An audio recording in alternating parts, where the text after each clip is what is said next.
दिल्ली के press club में मुस्लिम personal law board ने केंद्र सरकार के जरिए यूनिफॉर्म सिविल कोड लागू किए जाने की कोशिश की मुखालफत की है। इस कॉन्फ्रेंस में सभी बड़ी मुस्लिम ऑर्गेनाइजेशन और सभी मुस्लिम विचारधारा के नुमाइंदों ने हिस्सा लिया। मुस्लिम पर्सनल लॉ बोर्ड के साथ साथ सभी बड़ी मुस्लिम ऑर्गेनाइजेशन जैसे जमीयत उलमा हिंद, जमात इस्लामी हिंद, मुस्लिम मजलिस मुशावरत, मिल्ली कौंसिल, मरकजी जमीयत अहले हदीस और सभी मुस्लिम विचारधारा जैसे बरेलवी, देवबंदी, अहले हदीस और शिया ने लॉ कमीशन के जरिए तैयार किए गए प्रश्न पत्र को मानने से इनकार कर दिया है।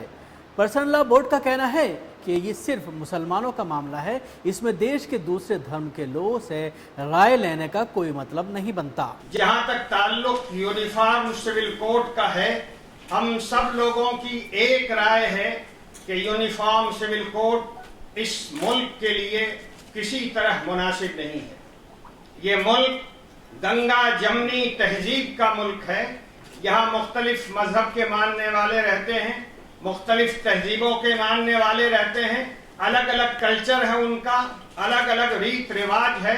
सबों को ख़त्म करके एक कानून में बांधने की कोशिश इंतहाई नामुनासिब हरकत है। केंद्र सरकार के जरिए सुप्रीम कोर्ट में दाखिल किए गए हलफनामे और लॉ कमीशन के जरिए तैयार किए गए प्रश्न पत्र से सरकार की मंशा साफ हो रही है। वो यूनिफॉर्म सिविल कोड की वकालत कर रही है और इसको लागू कराना चाहती है। बोर्ड का कहना है कि देश में इसके अलावा भी बहुत से इशू हैं, आखिर सरकार इसी के पीछे क्यों पड़ी है? हम लोगों ने यह फैसला किया कि इस सवाल नामे का बाइकाट करेंगे और हम लोगों का ये पहले से फैसला है कि हम लोग यूनिफॉर्म सिविल कोड की मुखालफत करेंगे। ऐसा महसूस होता है कि मरकजी हुकूमत और उसके सरबराह मोदी जी अपनी लंबी 2.5 साल की नाकामियों को छुपाने के लिए और मुल्क के मसाइल को हल नहीं करने की खातिर ये शोशा उन्होंने छोड़ा है ताकि मुल्क की तवज्जो दूसरी चीज़ों की तरफ हो। इस जो मसाइल असल हैं उनकी तरफ मुल्क की तवज्जो नहीं हो।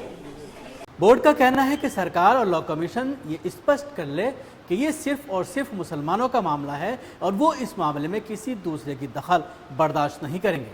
मुस्लिम पर्सनल लॉ मुसलमानों का कानूनी हक है। सैयद अकरम, न्यूज़ मैक्स, दिल्ली।